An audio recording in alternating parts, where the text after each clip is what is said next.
Is it 437? 8. 438. Okay. Oh, and thank you for putting the notes on the screen right there. That actually helped me out Oh, yeah. a lot without me having to stare down on my phone. That's yeah. Problem. Welcome, ladies and gentlemen, to episode 438 of the Drunk Dash Nerds podcast. I am your host for this episode, the man, the myth, the legend himself, Sir Colonel Gables.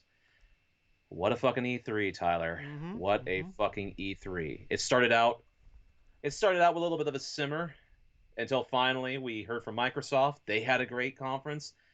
Then it started to dip down and then again faster than faster than a fat kid needed through a whole entire tub of ice cream. And then I feel like you're attacking me with that quote. but then Tyler, then it went up to the stratosphere again and it ended on a high note. But before we get into all Are you that, talking about the Tyler, Bandai Namco House of Ashes? Because that was the finale. uh, oh, oh, and we purposely skipped that one for good reason. Yeah. Anyway, before we get into all that, Tyler, how are you doing? Oh man, doing all right. I am tired. It's been a week. It's been a week. We have been. Oh my I was God. telling Gables. I was like, man, it sounds kind of silly, but you know, we're just two guys do this for fun, but uh, basically since Thursday we've been watching stuff every day. Um, and then Yes. we recorded. This is our fourth time in 5 nights of recording.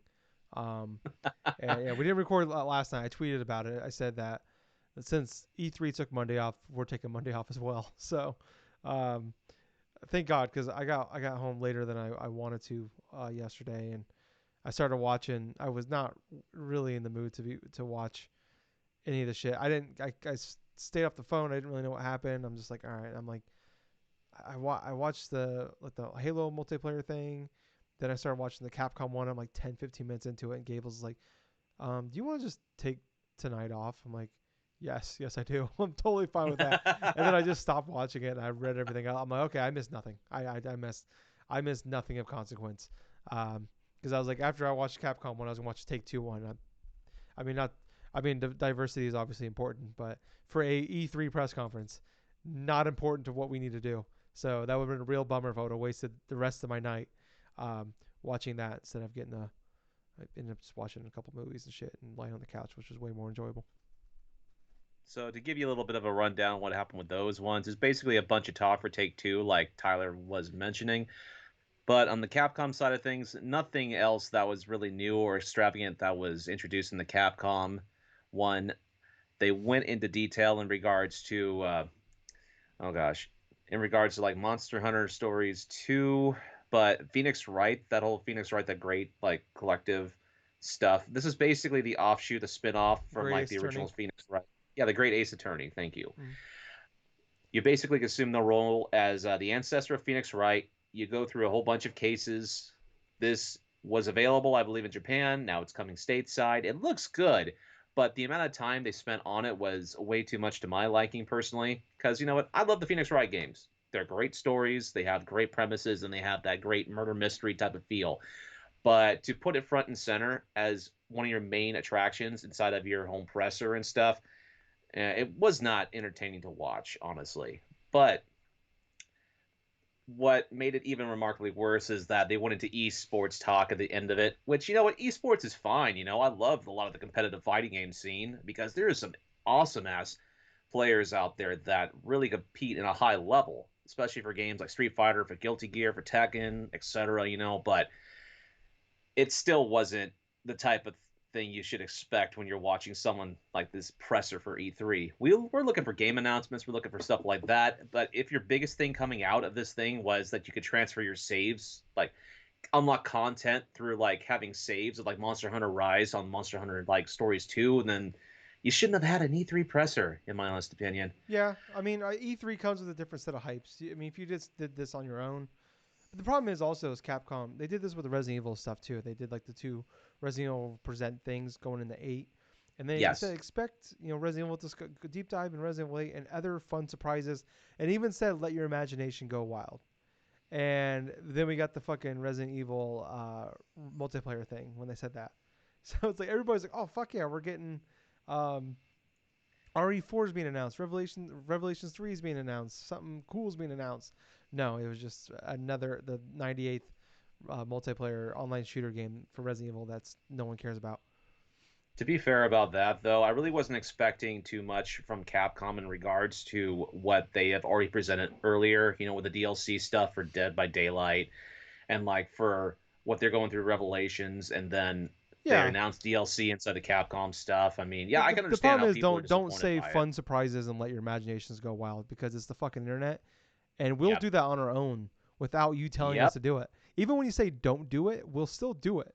So don't tell us to let our imagination go wild because motherfuckers, we've already done it. We were 3 sentences into this paragraph and we're like, oh fuck, what if we get this, this, and this? So yeah. Come on, it's the internet, people. But transferring from one conference to the main course, and that was Nintendo. Oh, I thought you were gonna say Razor. Oh no, no, no, no, no.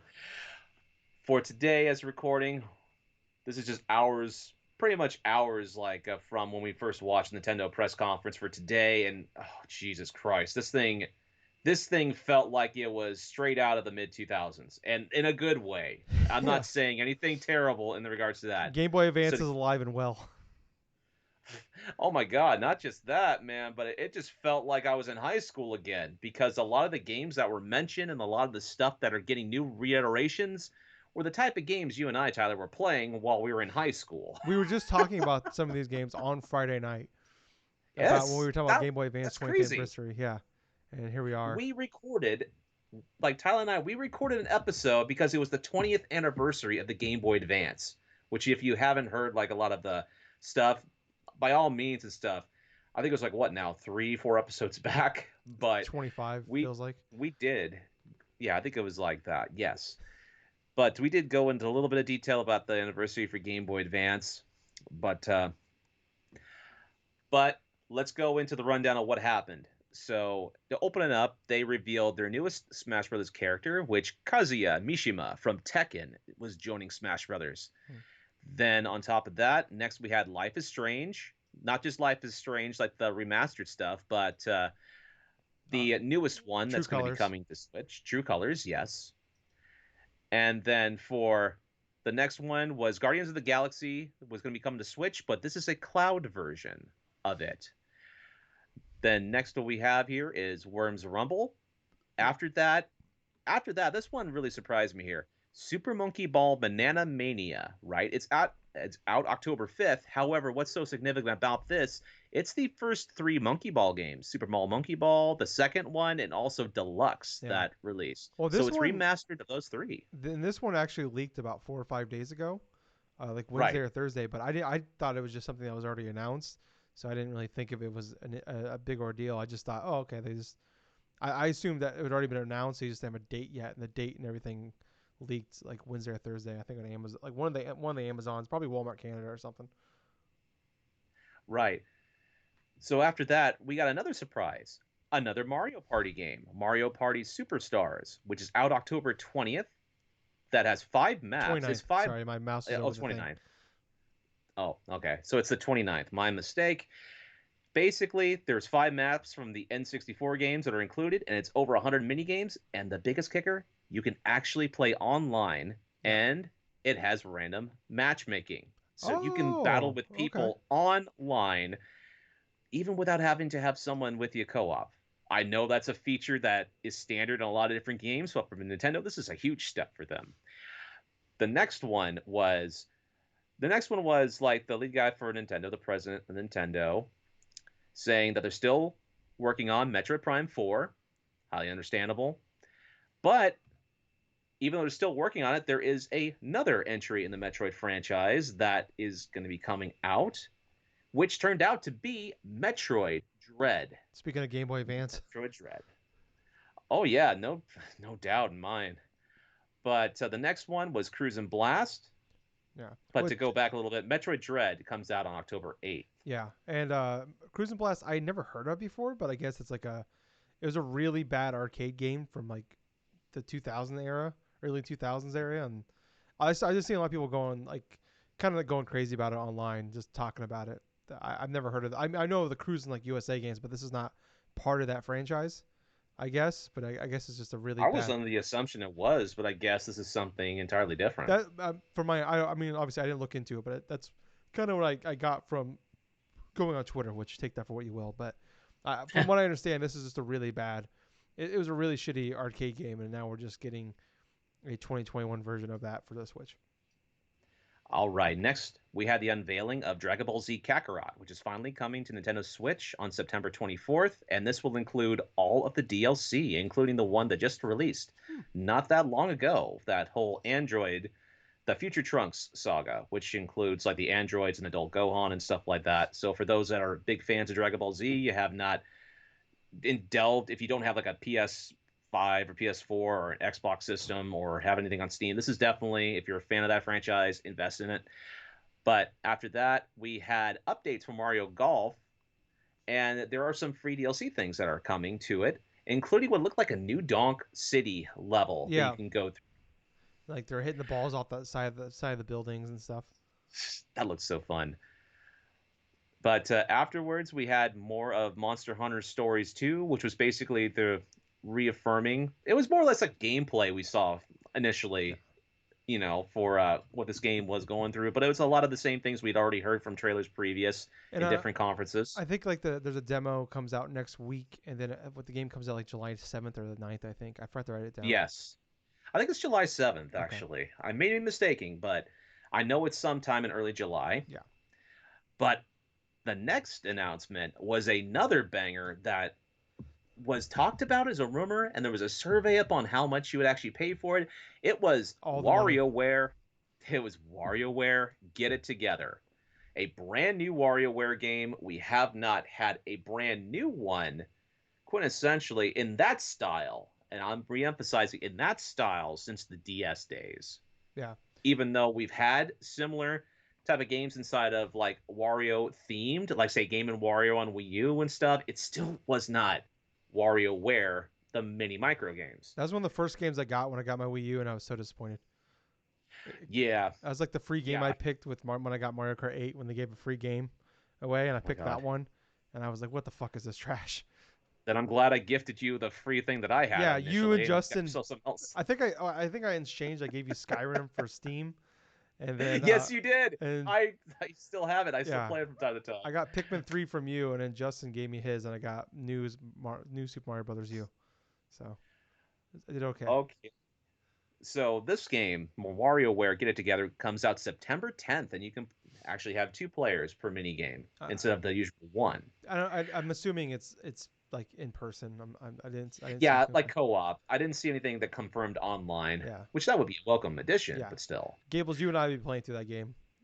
We'd be on our Yeah, PS5s and party chat playing that game together, like we did when I think no, maybe that was Justin I did that with. We played Smash Brothers on the Wii U, and we hopped in the PS4 party chat and then played Smash Brothers. I think that was Justin. Now that I think about that. oh my God. That sounds like something you would do. Yeah, it's the only way we could talk. Discord wasn't a thing yet. It was like 2014. All right, so the next announcement was more footage and more gameplay for Shin Megami Tensei 5. Comes out November 12th. The gameplay absolutely looks beautiful. It looks much more evolved than I thought it was going to be. You have traditional gameplay stuff for it. It's a turn-based RPG. It definitely has a lot of the quirks that previous games in that series did, including some of its spin-offs, like from Persona. Definitely looking forward to that. But next was another game release that's coming to Switch. Not just one game, but 4 games in that regards. And this is in resolve to games that I personally love, the Danganronpa games. So Danganronpa, like Decadence or something like that, this packaged all together with these 4 games is going to be coming out physically, but in the digital, all 4 games are sold separately. They must have taken So, this from Final Fantasy Collection. or something like that. But That's a there's good really idea. there really isn't no date. There really is no date for when the physical version is going to come out. They just gave the tentative release of later this year. So it could be December or it could be early next year. You don't know. But another surprise came out of left field was another Wii U port to the Switch, but this one makes a lot of sense. Fatal Frame Blackwater. It's coming this year. However, it took me by surprise Yeah. because Fatal Frame is a very niche series, and not just any type of niche series. This is the type of series that is going to benefit greatly from good sales digitally on the Switch. Yeah, I don't think this is getting a physical release. And what's funny about this is like just when you thought they were out of Wii U ports, they pull this one out of their ass. Like, Oh, dude, it's like they oh still have about like at least 3 to 5 more if they really well wanted to pull it yeah out. yeah well I mean really all we want is the Zelda collection, the Zelda HD remasters, and then the fucking what were the NES remix games. Like that's all we need, and then you Well, could let's see. just Yeah, put the the thing to both rest. NES remix games. Actually, no, there was the remix thing with two of them, and then it's like, and not only that, but it's like we also would get that Woolly World and Xenoblade Chronicles X. So I'm thinking about at least five, personally.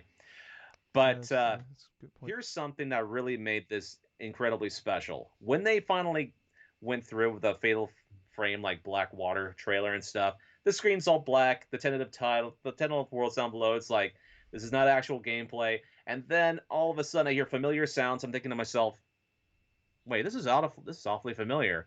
Where have I heard this before? And all of a sudden the text pops up here, Orange Squad. like the Orange Nation, like the Orange Nation, Oh blah blah yeah. blah, and I instantly Yeah. recognized it. It's Advance Wars. For me, it Fucking was Advance what got Wars. me was the font. I don't know why, but I saw the font and I'm like, that looks familiar. And then I saw the Orange Squad or whatever it was. I'm like, it's fucking Advance Wars. I'm like, are we I getting a new one? do. Oh my god. I recognized it immediately as soon as I saw the orange font, and it said like orange, like something brother. And man, this is exciting because we have not had an Advance Wars game since DS? like 2008. Yeah. 2008 with Days of Ruin. That is the last time we actually had a brand like an actual Advance Wars game on a system. Yeah. But that releases December Yeah. 3rd. I just cut you off real fast. So it's funny because like you and I Yeah. after the podcast Friday night, we were talking more about Game Boy Advance stuff, and we started talking about Advance Wars, and I was like, oh man, I fucking played the shit out of the one on the DS, and then I was telling you the story about how I bought that one on the Wii. I think it was like Battalion Wars or something, because I thought it was Yes. Advance Wars, but like just a different name, and it's like a totally different game, and I was like, this is trash. I just think like finally, we're getting Advance Wars again. I'm incredibly happy about it. I'm not so happy Well, about the especially, price, but I'm happy about it. well, here's the thing though. The price be gone and stuff. What makes this one really special, it's the first two Advance War games that were originally released on the Game Boy Advance, but it has been remastered in HD. Honestly, I don't care in regards to what it would look like. Oh yeah, no, I'm buying them. We're still getting We're still getting a new Advance Wars game, $60. Man, that's going to be money well spent because those two games, if that sells well, we could get Dual Strikes. We could get a brand new game in the series. I'm super Dual excited Strikes about is the it. best. December 3rd. Can't get here fast No, enough. see what's gonna happen is that the Advance Wars 1+2 is gonna come out, and then they're like 6 months later we're gonna find out they took that team and they're working on Call of Duty.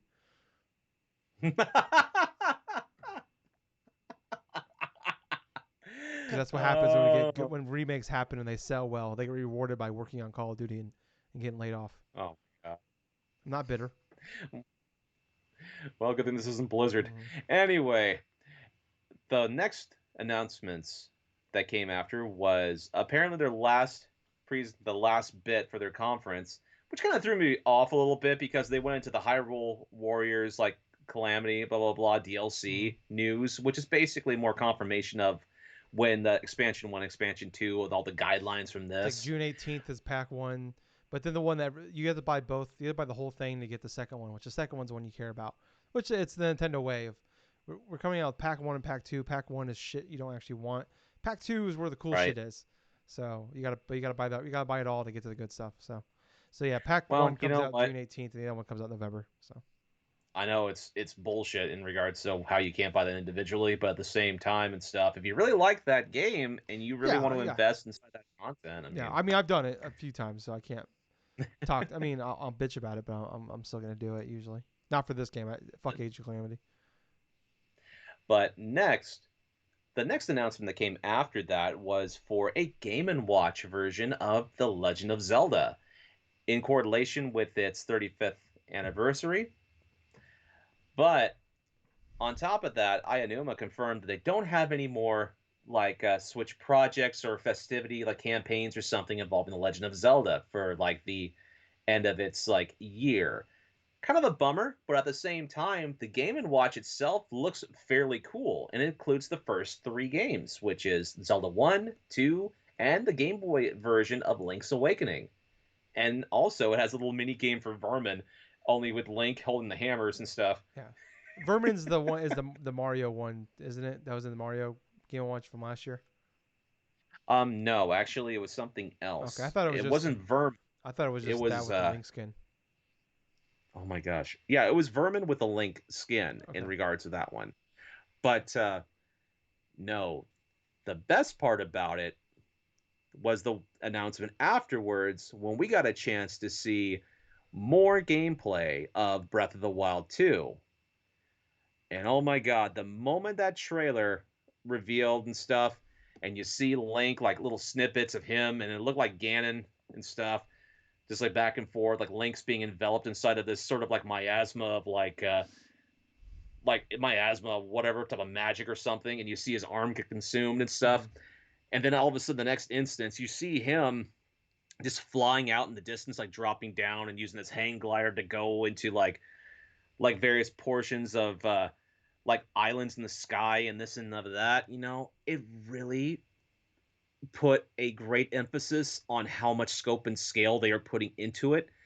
From what we've seen from this trailer, it suggests to me that this is going to be even more ambitious than Breath of the Wild. Oh yeah. And what's cool is if you play the trailer backwards, it plays the original Breath of the Wild song.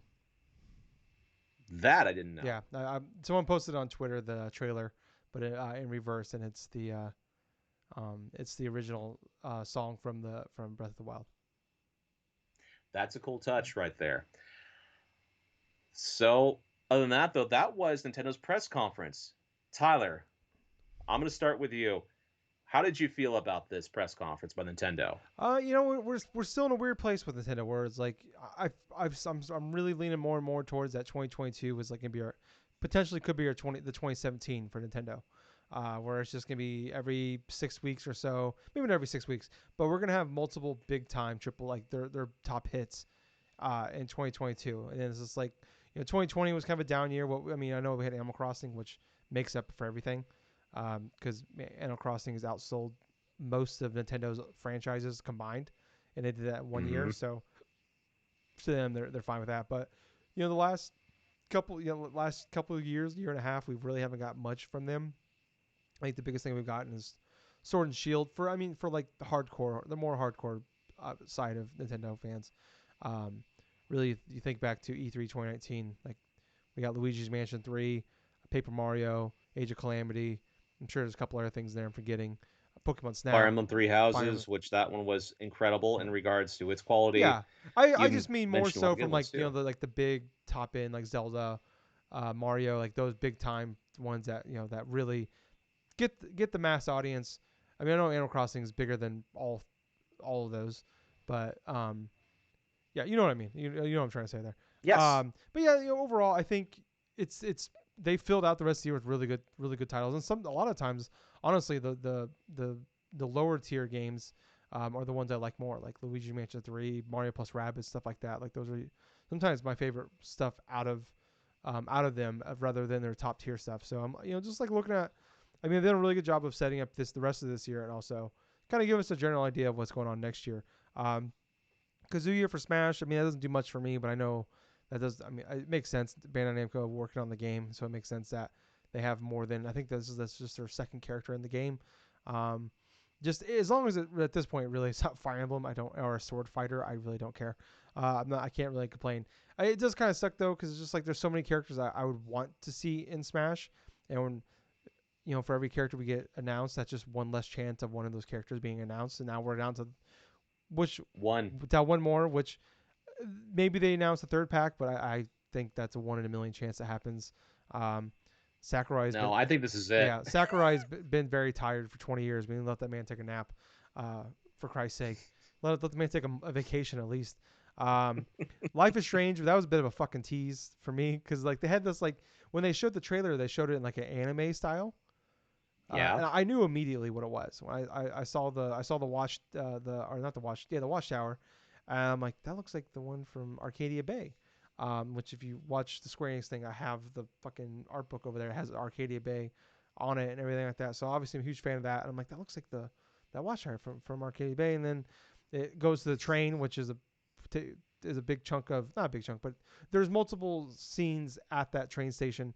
Uh, or that train area in the game. And I saw they showed like the legs dangling from the train. I'm like, oh fuck, that's Max and Chloe. And then I'm like, oh fuck, and it was like, but it was in an anime style, completely different art style from what we're used to seeing from Life is Strange. And I'm like, oh my god, are we getting like an offshoot one for them, or like what are they doing here? And then it's just they're bringing true colors and remastered, which is awesome. The more that franchise sells, the more they're gonna keep making it. Which obviously that we're on the third main one and fourth overall, so obviously it's doing well. But I thought we were getting something more, which was a bit disappointing. But overall, I'm excited with that. Guardians of the Galaxy for Switch. I mean, when I first heard that, I'm like, okay, yeah, the Switch Pro. If there's any doubt, it's happening. But then later on, you find out it's actually via cloud. So whatever for that one. But I'm sure if the Switch Pro is happening, I mean that's probably gonna be the thing there. That's probably gonna actually be on it. Kind of moving on, Super Monkey Ball. I never liked that game back in the day. It's just but it's overall like you said, like our like this one really felt like if we were like 20 years ago, 15 years ago, we would have solved this direct. We would have lost our collective minds because a lot of these games that they were showing off was stuff that was like still like happening semi regularly back in those days. Yes. And it's like a lot of this stuff has just been dormant franchises or dormant styles of these games for a long time. Um, but I know there was a huge audience back in the GameCube days for Super Monkey Ball, so that's awesome to bring back. And it's the first three, the three good ones. Um, Mario Party Superstars, that's awesome, and it sounds like it's just more going back to the core of Mario Party, where there, like. So I thought Super Mario Party was a good step back in the right direction, but I didn't like the Joy-Con forcing you to use Joy-Cons and being so integrated with Joy-Cons, and then the custom die for each character. I just didn't like. It's Yes. just I didn't like because I just want to be Waluigi, but his die sucks. So it's like I don't want to fuck that. So I mean, no one's dice was really good, but his was really awful. Um, so that's awesome. I don't foresee myself picking it unless like obviously if like a core friends get that, like I play online with them and then hop on Discord or something and chat with them while we play it. That'd be fun. But yeah, but that's awesome. It's gonna sell super duper well. Super Mario Party's doing really well, and from all I can hear is like the online multiplayer that they added a few months ago. It works really really well too. So that's awesome. Metro Prime 4 obviously still being works. I didn't really expect to see it. Best Buy did put it up like late last night, early this morning. The Metro Prime 4 like on like you can pre-order it on Best Buy, but it's been up for years. But then like I think it went away and it popped back up, and so there were some rumblings about that. Um, but the Metro Prime or Metroid Dread, which is really funny in hindsight because like I saw like Peter Schneider from the co-founder of IGN was posting. He's like, we wrote about this game in 2004. So it's like this is like and it's funny that this was like the third iteration of that game. Like they started it, canceled it, rebooted it, and then just basically like they announced it like in 2004 for Game Boy Advance, and this game has started and stopped multiple times and finally just got canceled. And then they gave him a chance to bring it back, and here it is. And I think it looks really cool. I think I am not a huge Metroidvania fan, but I think this looks really cool. Like I played Metroid Fusion back in the day. I beat that one. That's the only Metroid one. This actually, I guess, is a direct sequel to Metroid Fusion, and it's the fifth one in that series. Which was very confusing when it popped up and said Metroid 5. I thought like, okay, I'm like they can't call this Metroid 5 because that's gonna confuse people when you try to sell a Metroid Prime 4 in a year or two. But obviously not the case. But I thought that was kind of funny. It's the fifth one in the 2D style. Um, but Mario Golf free update, that's awesome. I'm looking for. I mean, I'm already sold in that game, but to see that, I like the idea of just coming out and saying, hey, this is what's going on. And everything's free after that. You buy the game, you got it free. They're not doing like like the 3DS version. They had it for like $30, but then you actually had to buy all the shit you wanted for an extra $10. So I'm happy they're not doing anything like that. WarioWare. Who boy, it's in the running for game of the show for me, Gables. So excited for this one. That was one of my predictions, and I just was throwing a fucking dart. It was more of a hope and pray prediction than just kind of praying into existence, more than anything. And I'm super happy. We kind of mentioned a while back about like there was that survey about paying $50 for it, and it's like I'll fucking take it. Do I want to pay $50 for it? No. Is it maybe dollars to hours of gameplay enjoyment? Is it gonna be worth $50? Maybe not, but I'm fucking gonna buy it anyways. But that's Nintendo. I'm just shocked when I honestly I just assumed it'd be 60. So when I saw it was 50, I was okay with it. I was like, oh, okay, cool, awesome. So it was like they made it like yeah, I don't know the way Nintendo works. I just assumed this would be $60. So in a way they kind of tricked me, and like, I'm happy for 50 because I thought it'd be 60. But yeah, that's a day one buy for me. We're actually already pre-ordered it. Fatal Frame, Blackwater, like we already kind of touched on that. I thought that was absolutely hilarious. I remember it was like a free to start game too. Like the first 2 chapters were free on Wii U back in the day when they were doing that weird free to start shit. Yeah. They did it with a few other games. Can't remember what else they did. I think they did it with that weird Russian shooter game. Oh yeah, that's right. Yeah, that like I think Justin owns a copy of that. They only made like 10 copies, I think, physically in the United States. Oh wow. I mean, but it was like it was. And Justin's got one of the 10 copies. Yeah, Justin's got one of them. I think he bought it, but it didn't have like the original case or something. I think it's how it worked. He found it. So I think he got it like a thrift store or something. He found it or something like that. I can't remember. Damn. But yeah, I remember he has one. Advance Wars. We touched upon it. That's $60. Is it more than I want to pay? Obviously, yeah. Especially when you look at like the Crash Bandicoot and Tony Hawk Pro Skater 1 and 2 coming out for $40. I was kind of hoping it would be be in the $40 area range, but I'm just happy. It's just it's been 13 years since we've had one. I think the Dual Strike, the DS version, was the best one. That's the last one I beat. Which I think what was that, like 2004, 2005? So roughly, yeah. Yeah, because it was an early DS game, I think. So I remember just beating that game multiple times. So I'm all aboard this remake. Hyrule Warriors, fuck that game. Game & Watch Zelda, already bought it. I'm just gonna put it on my shelf next to my over here on the other side of my room. You can't. It's not that shelf behind me. The other one. It's gonna go up next to my Game & Watch Mario and my NES Classic and SNES Classic. I'm just gonna set it next to that.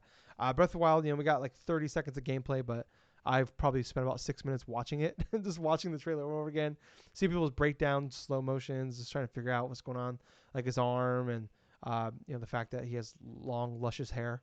I want to know who his barber is and what does he use for conditioner, and how often does he wash his hair? Like every 3 days, every 2, like is it Head and Shoulders? What are we talking here? Does it smell nice? I want to know these things. But I like the fact that the arm is now like kind of taking the place of the Sheikah Slate. We saw some of the new abilities where you can like reverse time, or like you can like go through like the floor or something. It looked like. But yeah, I was kind of hoping they kind of gave us a little tease there at the end where they kind of held for about 5 seconds, like when they were showing like the floating castle in the background, and it was just just showing the field, and it's like this is exactly what they did when they announced the title of Breath of the Wild. They let us sit there for a few seconds, and we got the title, and I thought for sure that's what they were doing. Bill Trinen did come out and say though that the title would give away some game functions, which no fucking shit. It's a Zelda game. We know that. That's what they do. That's what that's what the title of everything means. It means something about the game. We fucking know that. Fast and Furious is called Fast and Furious because it's fast and it's fucking furious. That's why they call it. It's called Tokyo Drift because they're drifting in fucking Tokyo. We fucking know that's what titles mean. Just give us a fucking title. I just want anything. I want more. Give me more than this. Bullshit. All right, Tyler. With all said and done, though, what would you grade this Nintendo Direct? 8 out of 10. 8 out of 10? Sorry for my mini rant there. I'm actually really excited about it. That quote, when I read that, I'm like, fuck off. It's just, you pretentious asshole. Fuck off. I love you, Bill Trinen. Don't fly over my house, but I love you. But Gables, what was your thoughts on this one? All right, so my thoughts for this one are going to be a little bit higher, obviously, because a lot of these announcements ring true to a lot of my past and also a lot of stuff I've gamed. Oh, God. Just a lot of my gaming history is actually tied into a lot of this stuff, to be perfectly honest.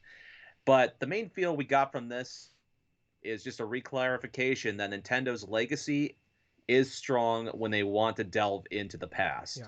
If they are in a pinch or something like that, they hold ideas and they wait for either the right developer or that right idea to go through and just create a new version of like a specific Yeah, franchise. and Case in point, it's just waiting so long yeah. for Sorry to cut you off, like but like yeah. Nintendo is known for like making games and they'll sit on them for months, if not years. Mm. So Yes, exactly. But when it comes to the overall stuff, really excited about Mario Party Superstars. It's exactly what I kind of want, and not just kind of. This is the kind of Mario Party I want because it's like it's got N64 classic stuff. It's got a whole bunch of different things that I'm familiar with that I want to delve into. Plus, it's got online functionality. I can play with other people if I choose to. Oh boy, I know it was a bummer to hear about Metroid Prime 4 still being in development, but if they make it a 2022, 2023 game, I mean that's going to be a banger when it finally is yeah, released. But the biggest surprise and the biggest excitement I had was for Metroid Dread. At first, when they announced it, I had to double think. I had to double think for a moment because it's like I watched the trailer, I processed it, but the name Dread sounded familiar. I knew that there were rumors pitched over the last couple of years in regards to a 2D Metroid and the thing having to stop development and then restart. But on top of that, I remember it even farther back because it didn't kick in until after I watched the Treehouse Live and I was hearing the creator of Metroid go into its cycle, which was like a 14, 15-year development thing because they had this idea pitched all the way back as the sequel to Metroid Fusion, all the way back then, that was coming out on the Game Boy Advance. People were thinking that Metroid Dread was going to come out on the DS, but it was quietly canceled. And that project, it didn't take, like Tyler was saying, until fairly recently when Mercury Stream came into the picture, did successful with Metroid Samus Returns, and they gave them the project to create Metroid Dread. And from what I've seen, this has me the most excited out of every one of these announcements. Now, granted, I love Advance Wars. That's a great game. I love the Mario Kart stuff. That's a great game. And man, like Shin Megami Tensei 5, that's going to be an excellent game for me. But what made it for me was just that realization of it's the first 2D Metroid in 19 years. This is a freaking fantastic looking game. Definitely a day one stuff. And combined with all the other retro stuff that spoke to me, as well as Kazuya being introduced for Smash, as well as freaking the whole remastering of Super Monkey Ball and other stuff. I'll be perfectly honest, it's up there with Microsoft in terms of their press conference, and I can humbly and comfortably said that without Nintendo and without Microsoft being in this things, E3 would have sucked balls. So I'm giving this a 9.5 out of oh, 10 okay, so you're tying it with Microsoft then. because it gave me the same feeling as it did with like Yeah, Microsoft's. I get that. I felt both were strong. Yeah, no, there. Yeah, this was a very good direct. I came away from it like seen a lot of people like putting up like Jeff Keighley put a thing up like A, B, C, or D, and I think it was like I've seen a couple of other people do it too on Twitter, doing Twitter polls, and for the most part, it seemed like B was overall usually the winner, and then like A was like a close second. So yeah, I mean I agree overall though. Yeah, it was a very strong conference. My thing about E3 every year is when we have almost every year obviously, but when we have them, it's like the best ones are when, and I think PlayStation really hit it like really got their stride in like 2014, 2015. They really perfected those where it's like here's shit that's coming in the next like the rest of the year and early Mm-hmm. next year. Here's some shit that's going to be, they would really do a great, really good flow of like, here's shit that's a couple years away. We're going to tease you right now, 2, 3 years away. Here's shit that's like a year and a half, 2 years away. And then here's a nice steady stream of shit that's coming 6 months to 9 months away. And I mean, I think, yeah, like Microsoft and Nintendo both really nailed that flow this year of that where nobody else really did. Um, so yeah, I mean, yeah, it was really good overall. Anything else you want to say on this one? Well, honestly, that's it for pretty much Okay. my whole thoughts about the conference. I mean, E3 as a whole, you know what? The great parts about it, I remember fondly. Rewatching the Microsoft and Nintendo ones, especially, definitely were the best highlights of the show. Overall, I thought that E3 Well, was good as a you whole. want to save those thoughts. We're gonna do a for audio listeners. We're gonna do a a separate podcast that'll come out Saturday for people. That's going to be our overall thoughts and best and worst of E3. And then we're doing, Okay. so for audio listeners, we're doing a Nintendo one, and then that's coming out as soon as possible. Obviously, you've already listened to it because I'm at this point in the podcast. And for Twitch streamer, for if you're watching on Twitch now or you're watching YouTube, the whole thing is gonna come out today. But audio listeners, I'm breaking it up and I'm putting out. We're not gonna record this weekend. Gables and I think we're gonna take a very much deserved weekend off. We haven't had a Agreed. week off from recording since the first week of January. So That's true. yeah, first week of January. So it's been about 6 months for us. It's the only time of the year we take a week off is E3 and usually like New Year around New Year's we take a week off. So yeah. I was like, oh yeah. So I forgot to do this last time. I did want to after we did the Square Enix and Microsoft stuff, I forgot to give our prediction scores updates for E3. So I wanted to, Gables, I'm going to do that real quick if you don't mind. That's fine. Okay. Go ahead. So real quick for people that maybe that listened or forgot or whatever, we did predictions for each of the 4 main press conferences: Ubisoft, Square Enix, Microsoft. But we broke up Microsoft and Bethesda because we thought there'd be more from Bethesda than what actually was. So we broke those up. So we did 3 predictions for Microsoft, 3 predictions for Bethesda. So each of those press conferences we did 3 predictions, but Nintendo we did 5 because they're the wild card of video games. So we just thought there's gonna be who knows. So it's more about spray and pray for Nintendo than anything. And then for each press conference, we did what we called the double D, as Gables coined it. It's kind of like the NBA 3-point contest, where if you got it right, you got 2 points. But what little twist we made onto it is if you got it wrong, you lost the point. So everything else, you either got 1 point or 0 points. But the double D, you got 2 or -1.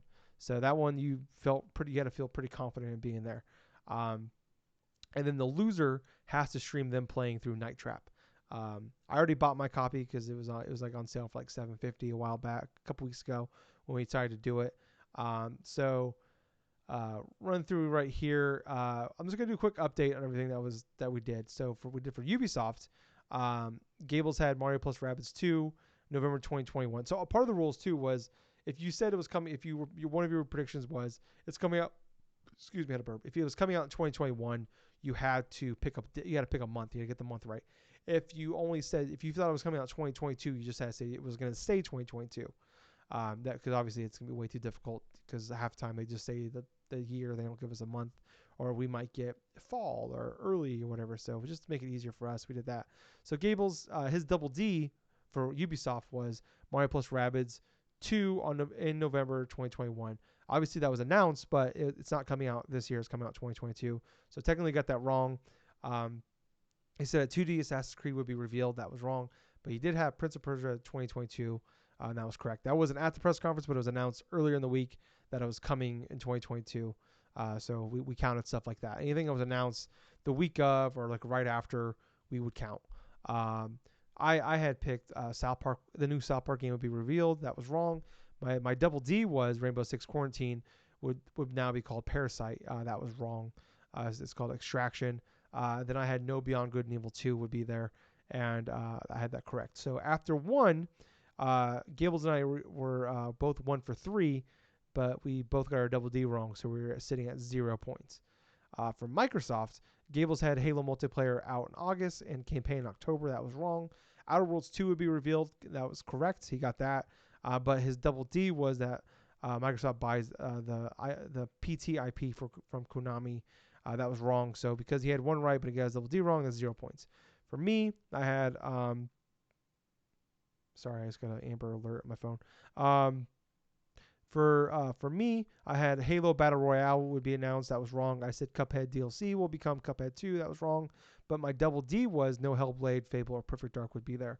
I had that correct. So I got 1 out. Gables and I each got 1 out of 3, but because he got his double D wrong, he lost a point. So he had 0. I was at 2. So now it's 2-0 altogether. For Bethesda, which there was way less at Bethesda than we thought. Well, there was actually only 2 games shown at Bethesda. So he had Starfield exclusive. That was correct. So he got 1 there. Quake reboot would be revealed. That was double D. That was wrong. So we lost a point. Wolfenstein 3 time exclusive was his other one. That was wrong. So he got 1 right, but he got his double D wrong. So that's 0. For me, I had Wolfenstein 3 2022. That was wrong. Unfortunately, wasn't there. For my double D, I had there be no mobile game discussion, which that was correct. And I said Skyrim. There'd be a Skyrim remaster update for PS5 and for next gen, and that was wrong. So because we both got 1 for 3, but Gables got double D wrong, he had 0. But I got my one correct was the double D, so I had 2. So it's now 4-0. I believe at this point. Square Enix, Gable said Final Fantasy VII Remake would be there. That was a double D. That was wrong. Kingdom Hearts, the next Kingdom Hearts game will be revealed 2022. That was wrong. And then he said Final Fantasy 1 would be remastered. That was correct because Pixel Remaster was announced. But he had his double D wrong, so he had 0 points for that one. For me, I had at least 3 Final Fantasy games would be revealed there. I think there ended up being like 8 technically because of the collection. That was my double D. I got that correct. And then Guardians of the Galaxy would be revealed. I got that correct. And then I said the Black Panther collection, Avengers Black Panther expansion would be coming out in September. Actually, it's coming out in August. That was wrong, but I got 2 out of 3 right. One of them being my double D. So I got 3 points. Gables had 0. Now for the grand finale, the crazy one, for Nintendo, we did 5 predictions and we had 2 double D's. So there was 7 points possible. So going into this, it was actually I had 7 points, Gables had 0. So he still had a chance to get this. He just had to get basically all of them right, or get most of them right, and then I had to get pretty much all mine wrong. So into this, Gables had his 5 picks were his double D would be Master Chief would be a Smash character. Breath of the Wild 2 would be coming in October. That was wrong. Bayonetta 3 2022. That was wrong. His other double D was Donkey Kong, the new Donkey Kong Odyssey, or whatever you want to call it, would be revealed. It's 3D. That was wrong. And then his final prediction was Nintendo Online Service would increase price, and you'd be able to stream games, and it would add GameCube, Game Boy, and N64. That was wrong. So he was 0 for 5 with minus 2 points. And then for me, I had my first double D was I'd say they had the first they'd show both Smash characters. One would be in June, which actually is correct because that one was part 1 was correct because Kazuya is coming in June 28th, but part 2 wasn't correct because they did not reveal the other one. So I got that one wrong. So I was minus 1 there. My other double D was Wind Waker and the Twilight Princess collection would be revealed. That was wrong. So both my double Ds were wrong right there. So I'm already minus 2. But I got the final 3 correct. So I got 2D Samus game would be revealed. No Metroid Prime 4, which was they talked about it, but there was no trailer or anything. And then WarioWare would be revealed. Like I said, that was a prayer. And then Breath of the Wild 2 would be out in 2022. So I got those last 3 right. So I got 3 out of 5 right, but I got my 2 double Ds wrong. So I lost 2, then I gained 3. So I had plus 1. Gables had minus 2. So for the final score, Gables had minus 2. I had 8 points. So Gables, you have to play Night Trap now. Yep. Yeah. So absolutely. The big difference here is it's kind of so I did like a little breakdown, like a baseball breakdown here. So Gables got 4 out of 17 right. But like I said, Gables is the Jason Giambi of fucking predictions. Because I've seen this man be wrong in everything when we discuss predictions for stuff in the past, for direct state of plays, and miss wildly. And then I've seen this guy fucking hit everything out of the park and get everything right. That's how it works for Gables. He's either hitting home runs, he'll have some off the wall shit. I'm like, that's not gonna happen, and then they fucking happen. So and that just Gables is Jason Giambi, so he struck out more than he hit home runs. So he had 4 out of 17 correct, but he got all 6 of his double Ds wrong. So that's where the -2 came in. I got 8. I was 8 out of 17, but I had 3 out of my 6 double Ds correct. So yeah. Overall, I think I would have been much happier if Gables won because that would have meant more things that I wanted to happen. But I mean, I loved Gable's predictions just because I wanted those so bad. I would have been happily lost because that meant we would have Mario plus Rabbids in November. But obviously it didn't happen. Yeah, really. That would have been awesome. The only regret I had with the making of those predictions was I was too ambitious when it came to the Nintendo stuff. I didn't really delve too deep inside of it, really, because I quintessentially should have put more thought into effort when it came into the Nintendo stuff because of them being the wild card factor. I mean, I should have at least thought about the possibilities of Metroid and even like something very obscure, but there would have been no way I would have guessed that the new Advance Wars would be Yeah, announced. There would have been no way I would have thought that. Oh God, what was it? Like Super Monkey Ball things like remastered. It even if I, God, even if it was like like leaked or something like that days before, I wouldn't have been able to guess it that time anyway. yeah. But I am happy initially with what came out of that presser in that regards, and quite honestly, you know what? Those things may still happen, but not like at E3. Yeah, not this E3, but yeah, it was good overall though. I enjoyed that. I want to do that every year, but that was fun. Gables, I'm so sorry you have to play Night Trap now. I'm really happy though that I did not suggest Balan Wonderworld because I would have felt terrible if you had to play Balan Wonderworld. Oh yeah, going from Pitter Pot to Balan Wonderworld, I'm so glad that we both decided upon Night Trap because I'd rather be playing Night Yeah, Trap than Balan yeah, no, that was Wonderworld. your call, but we spent like a good Yes. hour trying to figure out a game to play, and Gables thought of Night Trap, and I'm happy he did because I was like, if we don't think of something soon, we're doing Balan Wonderworld, and he thank God he thought of that. I still might play it anyways.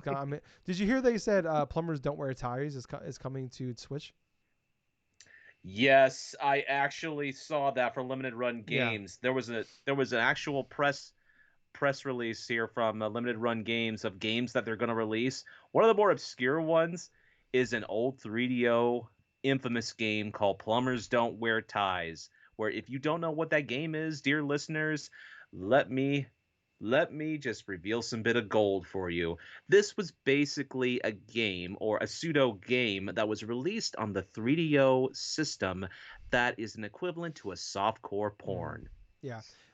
If a couple things about these two games here, Night Trap and Plumbers Don't Wear Ties. When they did the whole like trial thing or whatever for in Congress with Mortal Kombat, and they ended up this is how we got the how games are rated now, ESRB and all that, and really how the ESA came around. Uh, those were the three games that they talked about, like about how like games need to Mm-hmm. be like rated, and it's kind of the Wild West, which I agree, they didn't need a rating on them, but it was really funny that those are the three games. And also for Night Trap and Plumbers Don't Wear Ties, just watch the Angry Video Game Nerds video about those. It's incredible. Two of his best videos he's ever made. So Two of his best videos. I mean, I'll tell you what, definitely listeners or people watching on the Twitch chat, search up Angry Video Game Nerd and Plumbers Don't Wear Ties. I kid you not, you will not be disappointed with what he has to talk yeah, about with that it's game. good shit. It's good shit. All right, well, Gable, should we move on to our overall thoughts on E3? Yeah, let's go ahead and all right. The overall thoughts on E3. Let's see. Off the top of my head, like I was stating previously, I felt E3 in general was half and half to where there were plenty of conferences that were just like a big old fart in the wind, and then there was things like Microsoft and Nintendo that just felt like it was just incredible. It was like Cloud Nine. It was like some of the best that these two companies had to offer, and it engaged people to buy stuff, and it also engaged people to invest deep inside of their products for the next couple of years. That's how I felt about Yeah, E3. yeah. No, I agree with you. I would say like if you put like time, overall time, good and bad, I would say it's probably like 25% of it was like good quality stuff. It was a Agreed. weird E3, and this is something I even talked about on Friday when I was when we were doing our little pre-3 discussion, and I was just like, my thing was like, I had a list of like all the developers that were going to be there and stuff, and I was like, here's all the games that like currently that we know about that some have dates, most don't, that we just know they're making. Um, it's like all the rumors I'm hearing, it was like people were, they were saying like, just keep like, there's a lot of shit. COVID has hurt the game development way more than we think. Still in Japan, like they're still in a state of emergency right now for Mm. COVID, so that's still hurting them. And they talk about Nintendo was one of the companies that was hit the hardest. Um, Yes, they were. so it's just a lot of you got to keep that in mind. So it's like probably like a lot more updates on stuff that we know about. Less, I mean, still be surprises, but less surprises, more updates on stuff. A lot of stuff we might have got teasers for 2 years ago. We might finally see some gameplay for, and that's basically what a lot of C3 was. I'd still say, I mean, if it was just like a normal E3 where we just had like the normal press conferences from the Ubisoft. If it was just Ubisoft, maybe Square Enix is still there. They were there at 2018 and 19, so that's not too crazy. But Bethesda, Xbox, Nintendo, all if we just had those, I would have. I think overall I would have been fine with it. It like 2019 wasn't a very good one, but it was just at a normal E3. It was not a very good E3. This one, like I said, with the expectations at that level, of just expect more updates on stuff and less surprises. I would think with those expectations in place with what we got, I'm still happy. I would rather take all the bad with what we got. I think the highs mostly were Xbox and Nintendo, and then Guardians of the Mm. Galaxy for me. Um, but yeah, just the rest of it just did not need to be there. We didn't need the Take Two stuff. We didn't, or I'm fine with having the diversity discussion. That's totally fine, but don't call it a Take Two thing because you're people are expecting game news there. Like call it the diversity discussion or call it sponsored by Take Two or something like that. We didn't need a Verizon commercial. Essentially, we didn't need a Razer thing. Capcom didn't need Nope. to be there. Koch definitely didn't need to be around there. Agreed. Devolver was entertaining as hell as always. Um, Gearbox definitely didn't need to fucking be there. And that's like part of it. Like I was telling Gables before the show, I was like, I'm just exhausted because like I feel like I didn't get a weekend because it's just like a good chunk of my fucking since Thursdays was me watching mostly bullshit. And it's like Yeah. I said, I'll take the bad with the good. Overall, I'd rather have the Xbox, Guardians of the Galaxy, and Nintendo. If I could take those three things out of it, I'll take those with everything else. But yeah, it's just like, yeah, it was bad. It was just not good. Like I said though, I think overall like Ubisoft was fine for what it is. Square Enix was well, that was bad. Square Enix was just bad. After Guardians of the Galaxy was just bad because they just hurt everything they showed outside of Life is Strange and Guardians of the Galaxy. Like I think everybody was just mad at everything they showed. I'll I'll re-clarify something as well. The reason why I personally rated Square Enix's thing an 8 out of 10 is mostly due in large part to Guardians of the Yeah, Galaxy. no, that's fair. And even though it's like Guardians of the Galaxy, I'm in there with you and also with a lot of people because a lot of the other content was either questionable or was not in a good quality. Like the questionable things with the whole Final Fantasy remaster stuff, that was deceiving at first because this Pixel remaster, excuse me, I thought initially that this would be introduced for consoles, and instead it's another retrend for Steam and for like iOS. Yeah, That doesn't make any which sense are to already me. on. The game like Babylon or something like that, or Babylon Fall or whatever the hell by Platinum Games. You touched upon in like an episode ago where it looks like a freaking Platinum C team is working on the freaking game, and it does not look impressive at all. It looks like it's entirely rushed, and on top of that, from having seen more footage of it, it looks like it was done as a live service game, as sort of like an afterthought because it looks like they definitely need some more like time to work this game out Yeah, because it does not even remotely look interesting in my opinion. and what's really just depressing about that is I found out after we did that podcast, they actually said it in the thing. I just was so in shock I didn't realize it. That the Near Automata team is the one making this game. Damn. One of my favorite games of last generation. My hope is that it's like just one guy that made that game is on this team, so they're just technically the Near Automata team is making it. It's really we just took Tom from PR, or Tom that he makes really good coffee. So we're bringing him over from the Near Automata team to work on this, so we can just say Near Automata is here. That's my hope, because if that's the case, that's not good. That's Well, I'll tell you what a what. waste. I think a lot of it, maybe some bit of that team just initially was working upon like the new replicant stuff. But I have hopes that this game is going to be worked upon more. It needs like another year in the oven. Yeah, I mean, I kid you not. This definitely needs like another year and a half or so in the oven because Babylon Fall does not. It reminds me of a budget title Godfall, for God's yeah, sake. That is not a good comparison if you have like Gearbox's like laziness all shitting out yeah. things and their biggest and what was Gearbox's biggest tout and announcement E3 was that Godfall was coming to Yeah. PS4. No one gives a shit about the PS4 version of If you can't Godfall. sell a I'm game as a sorry. launch title for PS5 when there's 5 games, no one's gonna buy it when on the PS4 when there's 100,000 games and the console's dead. Exactly. So yeah, Why the hell would I want to buy Godfall on the PS4 when I could just go through and buy something else in the PS4? Hell, maybe even fucking Night Trap and enjoy that more than yeah, Godfall. I'll At get least I'll get a reaction from it. yeah, and it's only an hour long. Yeah.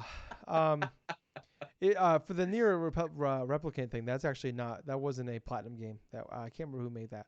Um, Oh, okay. yeah, so it's a different studio, but yeah, I mean, I, overall, I'm more excited. Like I was talking about with Nintendo, they did a really good job of showing us what's coming next year, what's coming the rest of the year. Like we got a good balance of that. Xbox has completely. I mean, they've been super transparent with us really for the last couple of years, but especially lately with just if there's an update with something or like when Halo Infinite got delayed, fucking Phil Spencer went on an Animal Crossing talk show to give us Yes, he all did. the details of why it got delayed. And I mean, he was super honest about it, like talking about like, well, we don't want to release it in parts. We want to release it together. Don't want to, morale, all that, like the game come out and not be good.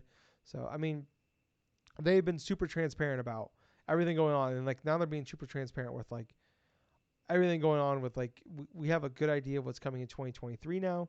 Still, well, hope games on the docket for 2023. Obviously, some will get delayed. 2022 and 20 like the rest of the year. Like they were talking about 6 big AAA games for the rest of the year, the next 6 months. And it's like they got it. Like I mean, the rest of the year is looking really like I've talked Yeah. about before. I have a note thing on my phone to help me keep track for games, like the dates of games coming out, and if I pre-ordered them, where I pre-ordered them, because I've had issues in the past where God. I pre-ordered the same game twice, and then you get 2 copies showing up because I pre-ordered one at Best Buy and one on Amazon or something like that. Um, and this is like I was kind of looking at the other day, and I was just like, man, there's not a lot coming out. I mean, after Ratchet, there's not really a lot coming out the rest of the year that I'm looking forward to, and then I mean, it's filled out. That got shot out the Yeah, window. I mean, some of it's smaller titles and stuff like that. There's some indie stuff, but I mean, overall, though, I went from like there was like 3 or 4 games on my list the rest of the year. And now there's closer to like probably 8 to 10 now. So yeah, I mean, that's what I want from E3. E3 is like okay, now for the rest of the year we know what to expect, and it's like on top of that, like Horizon still might come out this year. Um, I mean, it gives like now there's things that we're hoping that come up this year aren't like an Elden Ring or Starfield or Breath of the Wild 2. Like we have okay now 2022 and like Starfield's case 11 to 11/22. So yeah, I mean overall I mean kind of rambling here, but overall I thought it was a for if you went into it like I said with my expectation levels were expect a lot of updates, not a lot of reveals, and you take just those main 4 press conferences and Devolvers, um, I think coming out of it, would be like if you compare it to past years, was it below average? Yeah, but I think knowing how the world's been with COVID, still being an issue, especially outside of the United States, I think that's hard sometimes for us to grasp as things are opening here. Is I know we're all tired of hearing about COVID and talking about COVID and people using COVID as an excuse, but it's still a pretty fucking valid excuse. At least right now. A year from now, maybe not, but right now it's still a valid excuse. Um, it's not really an excuse. It's just that is what it is. But yeah, I think it was. I think it was pretty good. I'm happy with it overall. I was telling Gables, I'm like, yeah, there was a lot of bullshit. In between, you got to deal with you got to go through all the bullshit in the weeds to get to the good stuff. But I take it 100 times out of 100 than not have this at all. Just be another week in June, be a normal week. I'd rather have this. So yeah. But Gables, I want to move on here to what was your biggest surprise of E3? All right. When it came out to the big surprise of E3, honestly, looking back on it, I'm tied between two games, but if I had to pick one of the two, it actually would be Advance Yeah, Wars you could say the because other this is a one. That's dormant. fine. Oh yeah, that. I mean, the first one obviously was Guardians of the Galaxy. I mean, we were hearing about it, but the biggest surprise wasn't it being announced, but it was the how good the quality was of the Mm. game and how much the acting in those sequences were good, in my honest opinion.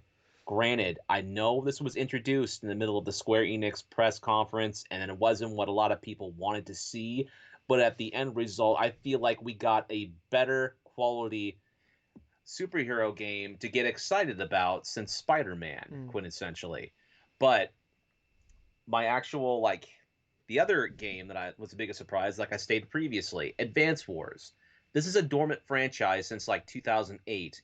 Days of Ruin was the last official like Advance Wars game in that series, and it was like an offshoot that was like incredibly different, a little bit more darker, edgier, and stuff than like what we had initially.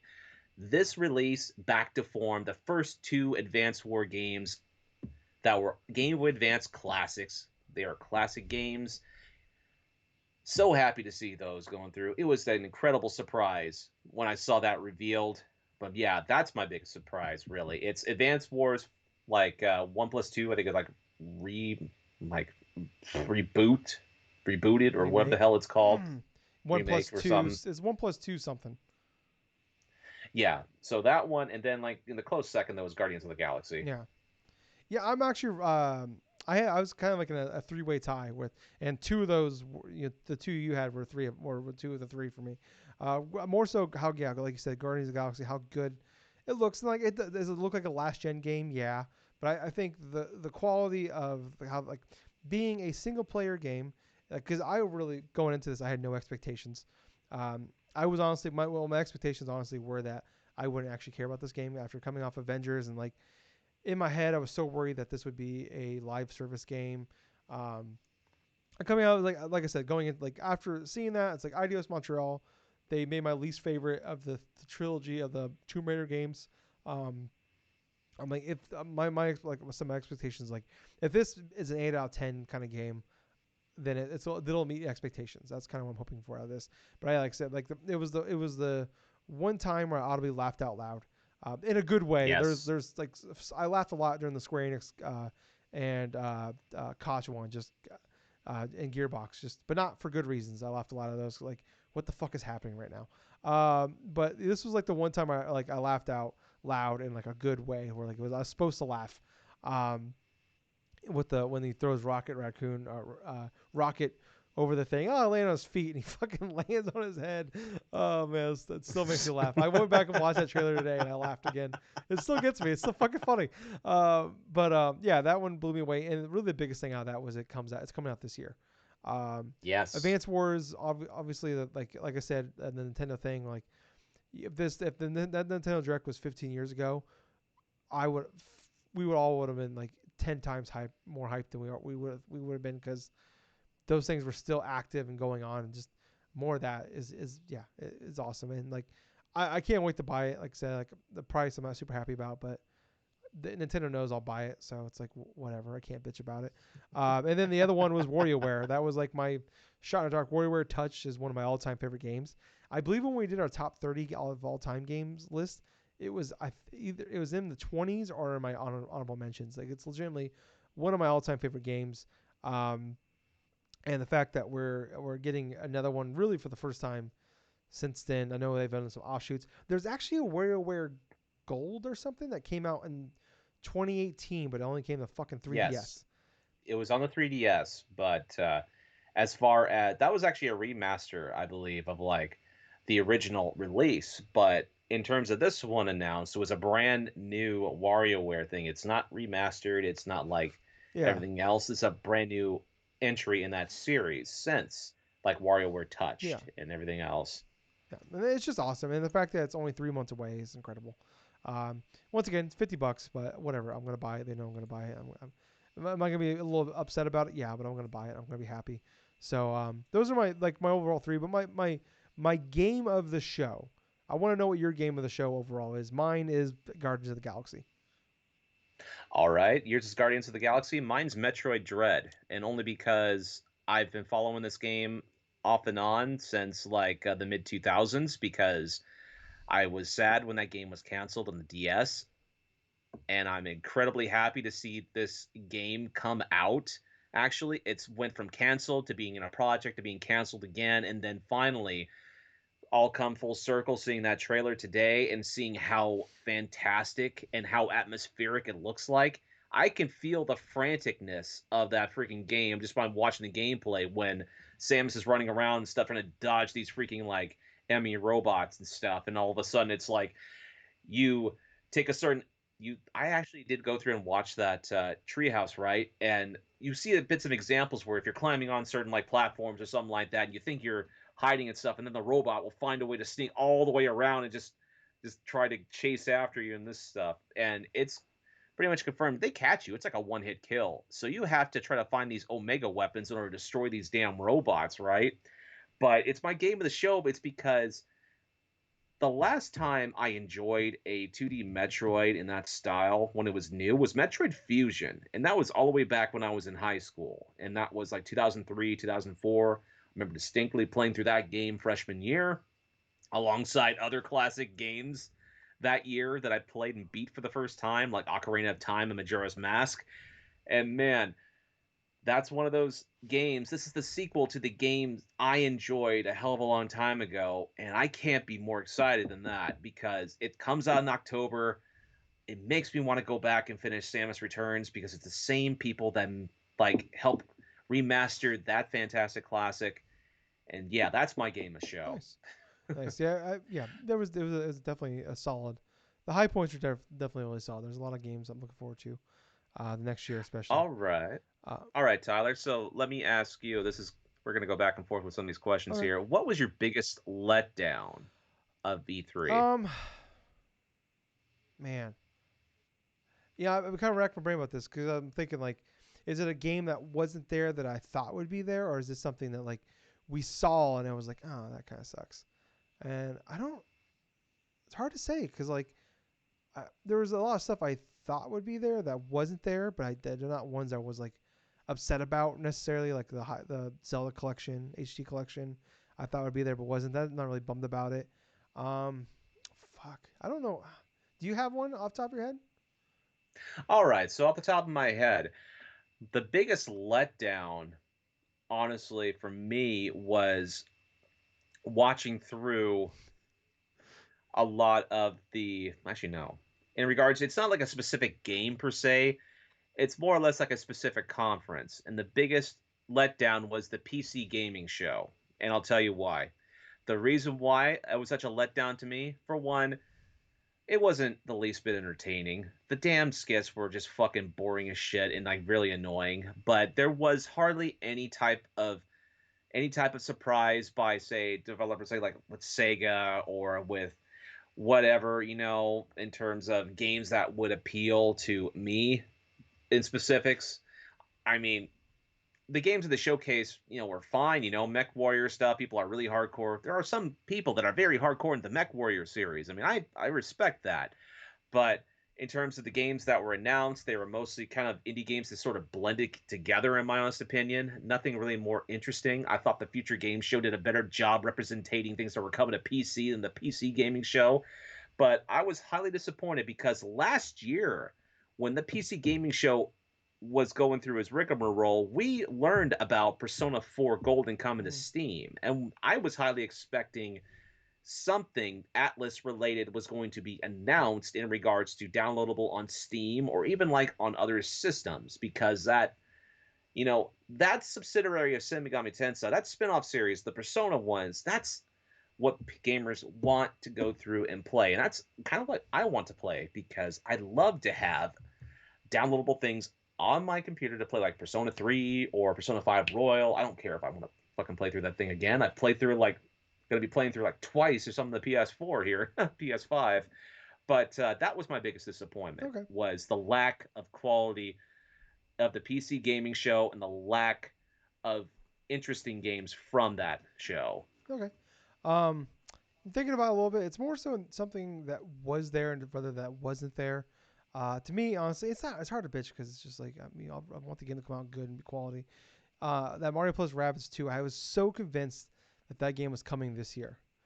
That I thought so too. you said November, I was thinking like August in my head. I had like August, September, and that was it's just a 2022 release date. Obviously, not mad about it as far as like I mean, I would rather that game. I'd rather wait a year and play that game and it be one of my favorite games of the year, one of my favorite games on the Switch, than it come out in August and be a broken piece of shit.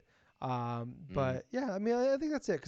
But it's more my fault than it's Ubisoft or Nintendo's fault. Because I had that so built up in my head they were going to do the thing again where they had like oh here announced it at E3 and then put it out 2 months later. I just so convinced myself, so fell in love with the idea of that happening that it obviously didn't happen. Um, so that's probably mine, really.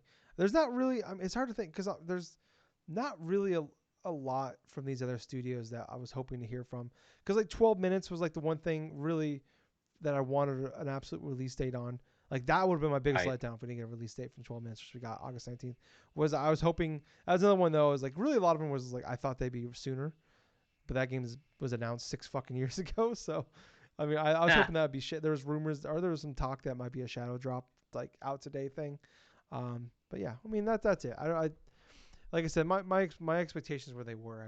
I wasn't going too crazy as far as like um, big new announcements and all that, and then hearing from the rumors. So yeah.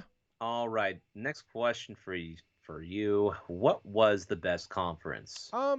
We did ranks on them, and so for me, it's Microsoft or an Xbox. It's just like what we Yep. talked about with the Nintendo stuff, where it's they I think Nintendo had a really good one. They used to have those top end stuff, and I felt like um, the Xbox One had two of the three holy trinities of Xbox. They had Forza and they had Halo. They didn't have Gears. That was the only thing they're missing. Um, and they had two of those three. Those two are coming out this year. Like I said, they have set it up super duper well of having um, there are two the rest of the year looks fantastic. We're getting Back for Blood for I mean, mostly for Game Pass. We're getting Back for Blood. We're getting Flight Simulator. We're getting Forza. We're getting Halo. There's a couple other ones too. I can't think of. There's a rumor of the Battlefield 2042 being Game Pass Day One. There's 12 minutes coming to Game Pass. There's Psychonauts 2 coming to Game Pass in August. I mean, they've done a great job of setting up the just the rest of this year, and then you think about next year they're setting up more with a bunch of games as well, and then 2023 like we've just seen a ton of games that we now know about for the next 2 years, give or take. Obviously shit will get delayed, stuff will get pushed, but we're coming out of it. We just know so much from these guys, and it's hard to beat it. They were 90 minutes and it was just fucking banger after banger. 27 of the 30 games were Game Pass games, day one Game Pass games, and yeah, it was just a lot of show don't tell kind of stuff, and I really liked it. It was a nice. We did all of it hit with me? No, of course not. But that's I mean it's they're treating it like they're doing a really good job of with it being a streaming service of like a million things come out on fucking Netflix every month. But they're hoping that they really just want two or three to connect to each person. And if they got it, if they got connects to you, they got you for another fucking month. They're gonna get another fucking $17 or whatever you pay for it out of you this month, and that's what they care I think about. it's like what, 15 or something. I don't know. I got rid of it. It was like I was paying like $18 a month. It was ridiculous. Now I never use it. Oof. Yeah, I went like I haven't. I think I've watched like three things on it, in like the last year, and I was like, this is stupid. So yeah, that's my favorite show. What was yours, Gable? All right. So obviously, I kind of mirror the same in regards to Microsoft because I felt like Microsoft and Nintendo pretty much were neck to neck in regards to best conference. So I can't really pick one out of the two. I reflect, like I stated before, a lot of your sentiments in regards to the Microsoft stuff. I mean, I really like that. Like you stated before, it's like it feels like every month now for the rest of the year going into 2022 is major release for Microsoft. Would need to be Psychonauts 2 or the Flight Simulator or something like that. And even like the new additions to Game Pass, all the Bethesda games that have just been Yep. added on and stuff, and the Yakuza games and Yakuza Like a Dragon being on there. That's fantastic value for Game Pass. $45 for 3 months. If you want to just get like just Game Pass itself without worrying about gold, it's like $120 or something like that for a year on Amazon. But Nintendo, like I said, I've already explained why I love that conference, why I gave it a 9.5, like on match and par with Microsoft's, and it's because of games that pretty much Nintendo took out of the bullpen and stuff, polished off and stuff, and made. a whole bunch of people excited, including myself, in order to invest also from this month all the way to the rest of the year 2000 into 2002. I know those two companies now. I don't know what fucking Sony's going to do, but they're probably going to have something maybe in July. I mean, that's just a guess right now. Yeah. But what I can say in regards to the worst conference, now, when I'm saying worst conference, I'm not meaning everything in general. I mean, by far, I think we can unanimously agree that Gearbox was just full of shit. Yeah. Gearbox is But the second worst. Koch is only worse because it was 2 hours and Gearbox was 30 minutes. yeah, but honestly, out of the big five, I thought Ubisoft's was like the worst, and only because of the fact that there were not a lot of things that were very interesting to me. The shredded game looked fine, the snowboarding thing was fine and stuff, but the biggest thing of note really was Mario plus Rabbids, like a spark of hope, in Yeah. my honest opinion. Because even after their one more thing turned out to be Avatar, I didn't give a shit about Avatar. I mean, that's an IP that I never really was caught up with, even back when the movie first released. But I just did not have a lot of interest. I did not have any interest in like the extraction game or any of that sort. Honestly, I can't remember too much about the Ubisoft presser other than Assassin's Creed Valhalla getting another expansion and like Prince of Persia being delayed to It was like 2022 and that other shit. Extraction was there, Siege updates, Far Cry 6, Well, yeah, Riders stuff like Republic. that. So, yeah. Yeah, like I said, Riders Republic looked okay and stuff, but honestly, these kind of felt like middle tier sort of experiences, with the exception of like Far Cry 6, which looking into gameplay of that on the future game show and seeing actual gameplay footage of it, that one looks like it's going to be fun. Yeah. But in terms of its presentation, Ubisoft and the performance, the sort of thing was strong, but it was a lot of showing, not telling in that regards. But I felt Mario plus Rabbids, Spark of Hope was the only thing that was really a set piece right there, and that made it kind of the worst out of the five because even though Square Enix did have a lot of fumblings and there were plenty of stuff that were very questionable and stuff, Guardians of the Galaxy I felt was strong enough to be above Ubisoft. Yeah. I'm of two minds because I think for me personally, I think a big issue with Ubisoft was the fact that Nintendo spoiled uh, Mario plus Rabbids 2. I mean, there's already rumors and leaks coming Yeah, out, but like when you see it right there and you can't deny it, like, oh, well, maybe it's a rumor or it's a leak. It might be there, like you're pretty sure it's going to be there, but it's still a chance it won't. And it's just like I don't know. That really took the wind out of sails, I think, for it. I think Ubisoft's was better as a press conference or whatever you want to call it, Ubisoft Forward, than their direct style.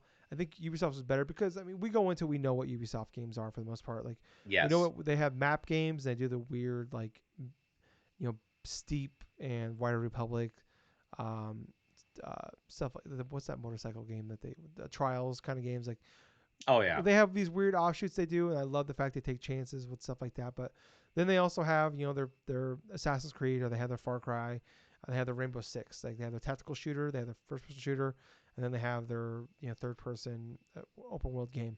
Um, and we know what they are. And I think for if you are a fan of Ubisoft, I think they did like.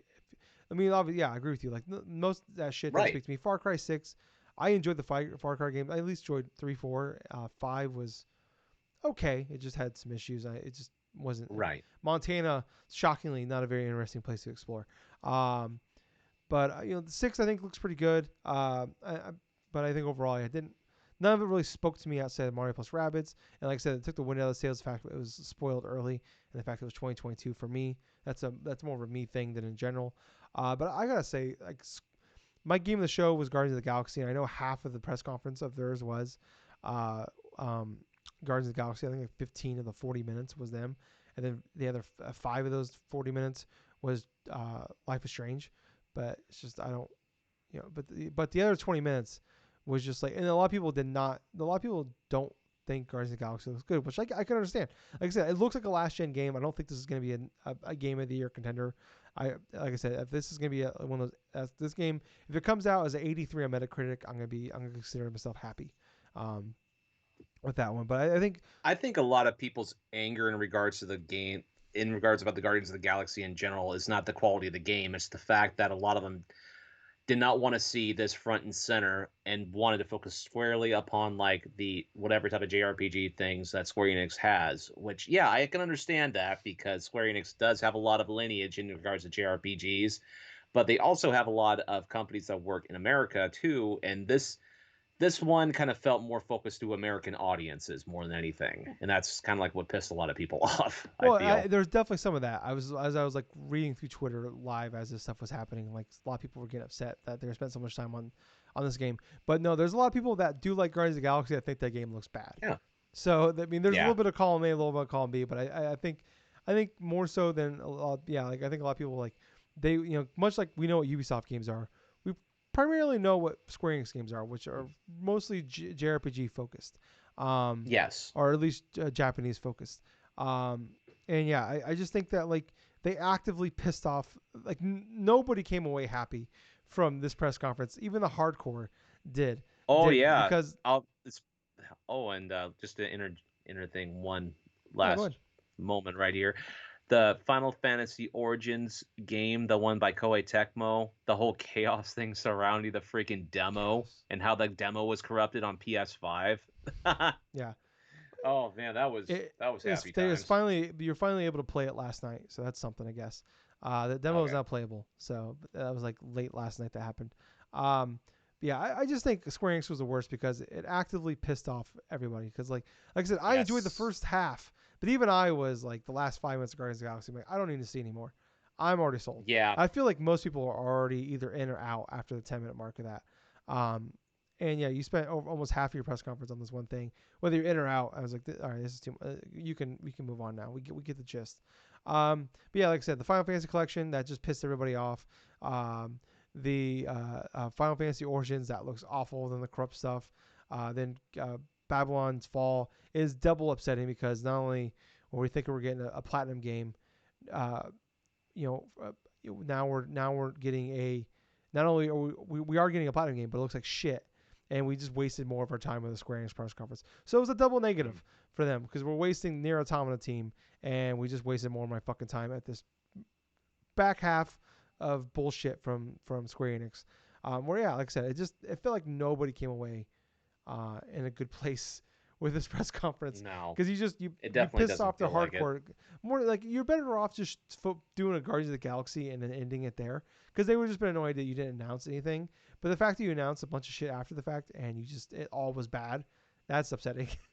Like your Yeah. one more thing looks like a really like there's that fake Kazurai Twitter account that's he only does it during like big like PlayStation stuff, but he doesn't. He used to be Yeah. he's awesome, but he kind of retired the account a while back, but he still pops up for every now and again for like PlayStation stuff. And he said the reason why the Final Fantasy Origins doesn't work is corrupted on PS5 is because PS3 games don't work on PS5, which was awesome. A plus S tier fucking tweet right there. Um, yeah, so that was good. I enjoyed that one. Yeah, so yeah, my bottom Square Enix. That was offensive to everybody. The last 30 minutes. But game of the show, Guardians of the All Galaxy. all right. And with that said and done, let's go ahead and wrap up the show here for the week. So, in order to go through and enjoy our content right here, let me just tell you a little bit about where we are on. Tongue tied. Come on, need to finish strong. It's late on a Tuesday. So We're allowed. I know it's late on that Tuesday, and I'm fucking exhausted too. So on Twitter, we are Drunk Nerds Pod. On Facebook, Drunk Dash Nerds. On Twitch, Drunk Nerds Podcast. On YouTube, Drunk Dash Nerds. On Spotify, Drunk Dash Nerds Podcast. I believe we are the same on Apple. Anywhere pods are I want to say cast, just look up Drunk Dashers podcast. exactly, especially Anchor as well, It's because our that's sponsor. one of the people that are helping sponsor us. So we like to thank the We people on Anchor. we make enough. We can make enough money from them. We can almost each get a coffee from Starbucks. Oh yeah. Well, yeah, free coffee every once in a while Every sounds good to me. once a month we get a free coffee. So But also, if you guys are interested in watching me stream Night Trap, considering that now I have to go through this slog, my Twitch stream, which has remained dormant for a while, is going to be Colonel Gables. Like twitch.tv/Colonel Yeah. Gables. Let me Yes. know when you're. Let me know ahead of time when you want to stream it, and I'll post it on our Twitter account when you're going to stream it. Right. I'm going to go forth. I need to research the best times in order for Yeah. me not only to acquire the game, but also to schedule a streaming thing. Because, yes, I'm on vacation. And in regards for this week from work, I am definitely going to have a good rest, good sleep tonight because of the E3 stuff being over. But if you want to watch me go through a terrible classic game, well, you're going to be in for a treat because sometime soon we will announce it. But I got to play through some Night Trap. So I'm going to get it on PS5. I'm going to be streaming through there because I don't really have a good working camera yet. But They're hard to find. that may change. Yeah. That may change. So, in closing, I have been your Hurst. Hurst. Haha! I ain't dead yet, motherfucker. You Anyway. might be after Night Trap. No, good point. But anyway, in conclusion, I have been your host for this week, Colonel Gables. I've been Tyler. All right, guys. So until next time, everyone, have yourself a fun week. Definitely get yourself a good amount of sleep if you're like me and so exhausted from all the E3 news Mm-hmm. coverage, and especially if you were knocked out by Nintendo today. And most importantly of all, thank you for enjoying another fun-filled episode of the Drunk Dash Nerds And hey, podcast. Gables. Yes, Too sweet. too sweet, man. Bye, guys. See ya.